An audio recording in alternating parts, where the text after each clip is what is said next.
ريتشارد بافور. 89 دقيقة من احداث المباراة، وقت الصعب جدا على الاجهزة الفنية واللعيبة. يمشي الحكم ويدي الفرصة. حسني رجع تاني بعد ما حس كده ايه حد يتكلم ولا ايه. هشام عبد الحميد هيدي كارت احمر في اعتقادي. واخد انذار محمد فتحي، واخد انذار كارت احمر مباشر.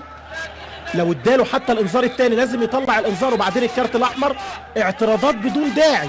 الكرة كانت بين اقدام لعيبة النادي الاسماعيلي، ورجع تاني هشام عبد الحميد بقرار وكارت احمر لمحمد فتحي لاعب الوسط اللي كان بيشتغل جنب عماد حمدي. بص اللعبة من اولها، ادي محمد فتحي اهو خلص الكورة ومشى الحكم، ادى الفرصة لعيبة النادي الاسماعيلي.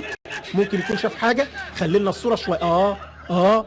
خدوا واحدة كده قلم على الماشي. بص اهو محمد فتحي، اكيد المساعد شافه وكلمه لان الحكم خلاص كان اداهم ظهره.